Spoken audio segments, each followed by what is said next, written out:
So hello all, welcome to my class.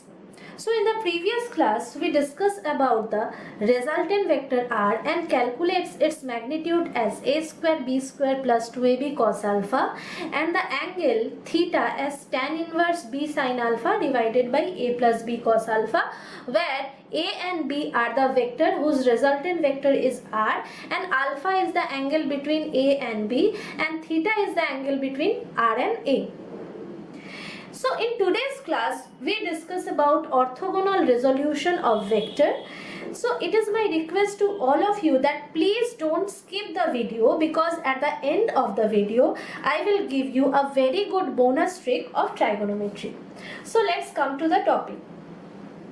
Now see, this is a three-dimensional Cartesian coordinate system. This is x-axis, this one is z-axis, this is x-axis, this one is y-axis and this is z-axis. Now along x-axis the unit vector is I cap, along y-axis the unit vector is j cap, along z-axis the unit vector is k cap. Now from the origin, from the point O, you have a vector as OP. That vector is what? That vector is A. So you can write OP equal to A. Okay?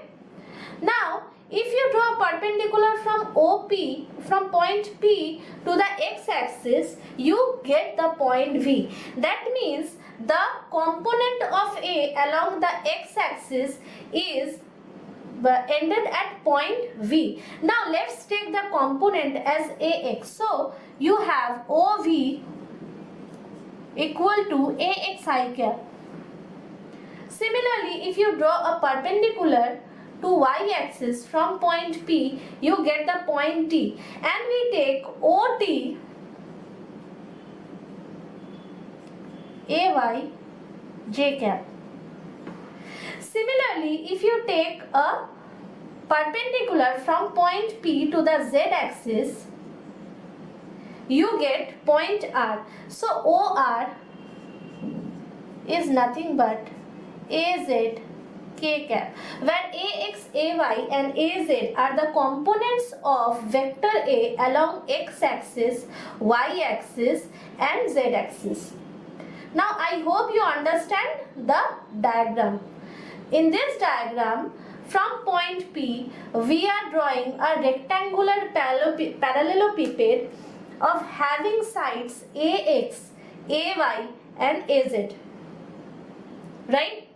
Now, we find out the value of A in terms of I cap, j cap and k cap. Right? Now, let's join point P and V. Okay?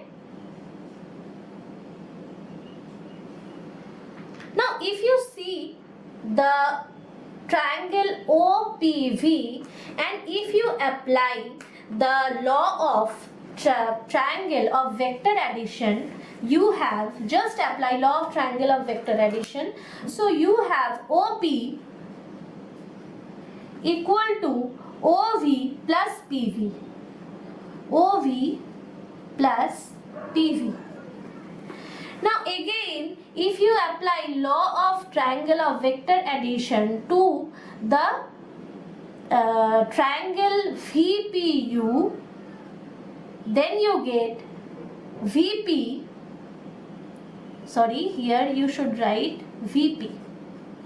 Okay, OP equal to OV plus VP, because we are starting from point V and we end up to point P. Now VP equal to VU plus UP, OV equal to OV plus, what is VP? VU plus UP. Right? Now what is OV? OV is nothing but AX and I cap, because the magnitude of OV is AX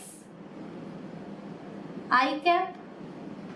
Now if you see VU, this one, VU, the second one, VU.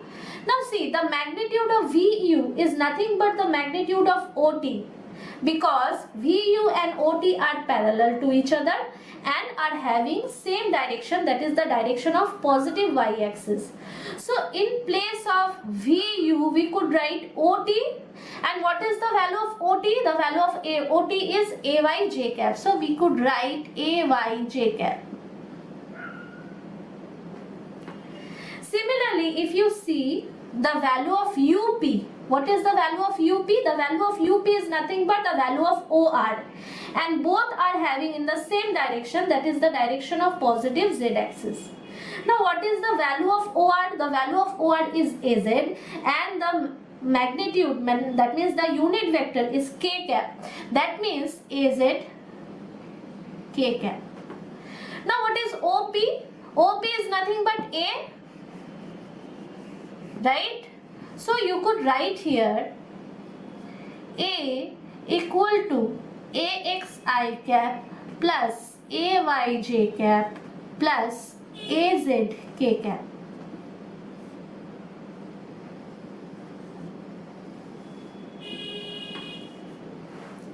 Now if you draw a perpendicular from point P to V, you have a right angle triangle. What is the right angle triangle? The right angle triangle is OPV. Okay. Why? Because PV is the perpendicular on the x-axis. That means on the xz plane. Okay. So from the right angle triangle OPV, we have OP square equal to OV square plus VP square. OV square plus VP square. Right? Now if you see VP, okay, if you see VP, you have UV and UP. And UV and UP are nothing but the y axis. Okay, VU is the y axis and UP is along the z axis. Now as we know, x, y and z axis are perpendicular to each other, so we could say that the line UV is perpendicular to UP. So this is the 90 degree. If this is the 90 degree, this is hypotenuse. So we could have OP square equal to OV square plus, in terms of VP, we could write the other two sides square. That means VU square plus UP square. Right? Because VP is nothing but this one. Right? So what is OP?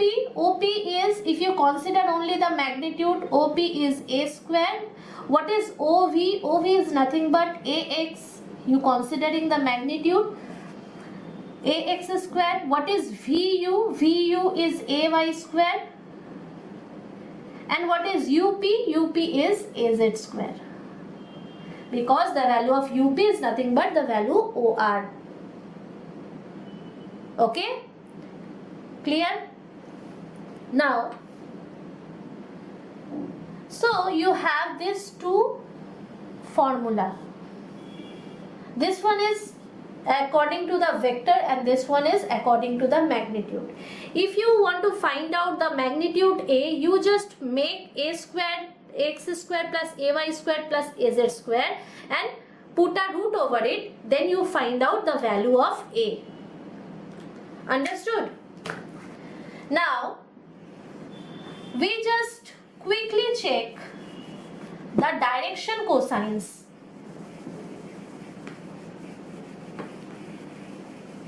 Now, what are the direction cosines? Let's say the A vector is making an angle alpha with the x-axis, an angle beta with the y-axis, an angle gamma with the x-axis.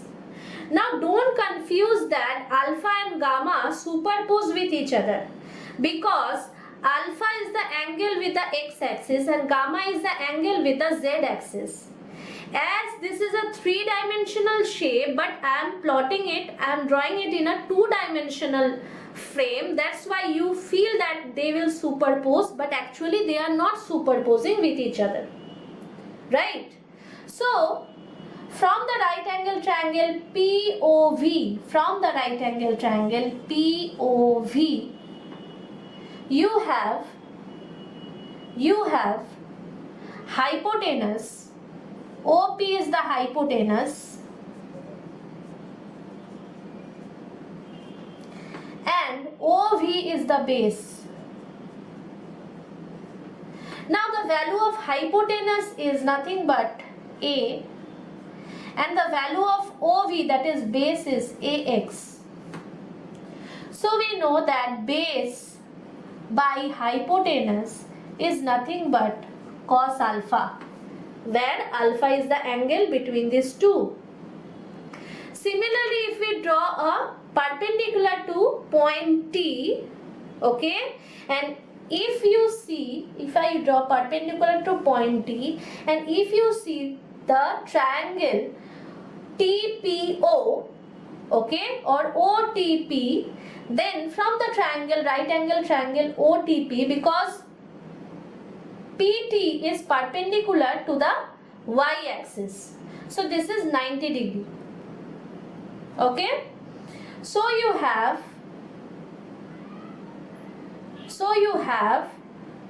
this one is the base, right, and this is the hypotenuse. So from right angle triangle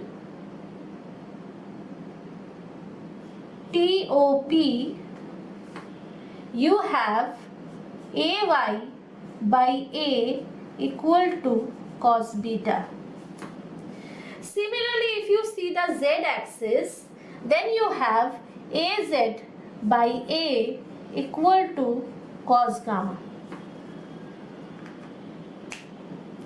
Now these cos alpha, cos beta and cos gamma are known as the direction cosines, okay, are known as the direction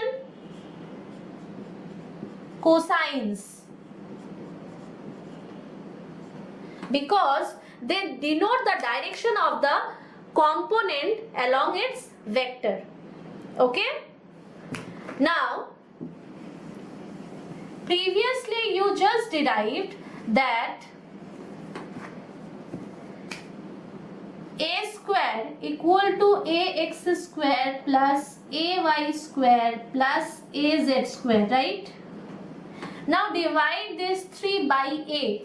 Okay, both sides you divide by a. Now if you divide both sides by a square, you just have here 1, because a square is non-zero. So you have ax by a whole square. Just make the right hand side as left hand side. Okay, just switch the sides, plus ay by a whole square plus az by a whole square equal to 1. So you have cos square alpha plus cos square beta plus cos square gamma equal to 1. Right? Now, how a question is asked in your exam. So, in exam, you are asked that you could have 3 vectors. Okay? So, you are given 3 vectors like a equal to 2i cap plus 3j cap plus 5k cap, b equal to 5i cap plus 3 or 6j cap plus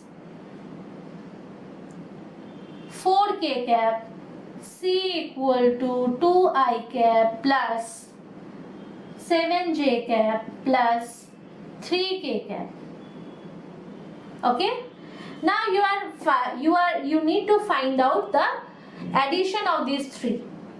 Now if you have three, if you see the value a, okay, 2 is nothing but ax, 3 is nothing but ay, and 5 is nothing but az, right? Similarly, for vector b it is bx, by, bz, and vector c it is cx, cy, cz. So if you find out the value of resultant vector r, you don't need to do a longer calculation. You just make the components along x-axis. You just add the components along x-axis, components along y-axis, and components along z-axis, and you get the resultant vector. Like for the resultant vector, the components along x-axis are 2 plus 5 plus 2, that is 9i. Here 3 plus 6 plus 7, that is 16j. Here that is 5 plus 4 plus 3, that is 12k. So you get the resultant vector r. Okay. Now in term, this could not be in terms, this could be like x, y, z. This is x, y, z. This is x, y, z. Okay, so 2x I cap, 3y j cap, 5z k cap. So here the answer changes like 9x, 16y, 12z. Okay, and again a could be given as a 2, 3, 5. Okay, so if it is written as 2, 3, 5, you need to understand that the first coordinate is along the x-axis, the second number is along the y-axis, and the third number is along z-axis. Now if you are given that three vectors are having points a, b, and c, that is 2, 7, 3. Okay, find out the resultant vector. So you just understand that the first coordinate is along x-axis, the second one is along y-axis, and the third one is along z-axis. Similarly for point B, the 5 is along x-axis, so it should be 5i. The the second one should be along y-axis, so it is 6j, and the third one is along z-axis, so it is 4k. Okay, similarly for C, you just apply the similar method and you find out the resultant. Okay, this kind of question could be asked in your competitive exam as well as in your board exams. Okay, now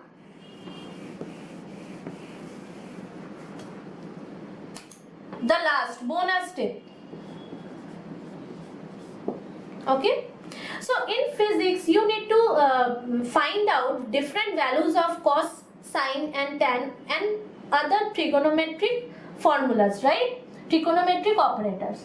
So I just write here sine theta, cos theta, tan theta, right? And for theta equal to 0 degree, this is 30 degree, this is 45 degree, that is 60 degree, that is 90 degree. Okay, now you need to memorize the values. Now it is little hard to memorize the value sometimes in the exam you don't recall the value. So what is the trick to remember? Just write for sine theta from 0 to 90, just write 0, just write 0, 1, 2, 3, 4.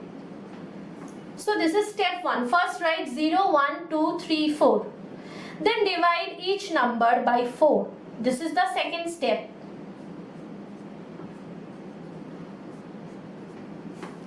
Third step is make root of every digits. Okay, every number.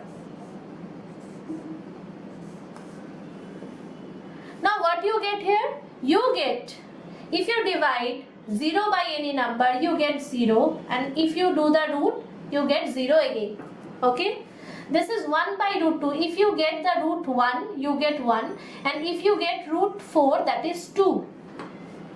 Okay? Now here, if you cancel out 2 by 4, you get, in the denominator, you get actually 1 by 2, that is root. That means if you do the root of 1, you have 1, and if you do the root of 2, you have root 2. So the value is 1 by root 2. Now if you do the root of 3, you have root 3, and for 4 you have 2, because 4 is a square number. Now here you have root over of 1. If you do the root over of 1, you get 1, because 4 by 4 is 1. Now for cos theta, you just write the number from behind. That means first you write 1. So cos 0, when cos theta, when theta is 0, you have cos theta. That means cos 0 is 1. Cos 30 is root 3 by 2. Cos 45 is 1 by root 2, because if you write from the back, the middle number does not change. Okay, that is half, and this one is 0. Okay, now tan theta is nothing but sin theta by cos theta. Okay, so if you divide any number, and if the numerator you have 0, you have 0 in the resultant number. Now half by root 3, half divided by root 3 by 2, that means you have 1 by root 3 over there. 1 by root 2 divided by 1 by root 2, same number divided by itself is 1. Here you have root 3 by 2 divided by half, that means you have root 3 over here. And here you have 1 by 0. If you divide any number by the 0, you have undefined or you have infinity. Okay, infinite you cannot divide, because if you have in the denominator very small number, 0 is a concept, right? 0 is very small number. So in the numerator you should have infinity, that is the concept. So it is undefined. Infinite you could not define. So these are the values of sin theta, cos theta and tan theta. Now just tell me, just do it at your home, that what is the value of cosec theta. What is cosec theta? Cosec theta is 1 by sin theta. What is the value of sec theta? Sec theta means 1 by cos theta. And what is the value of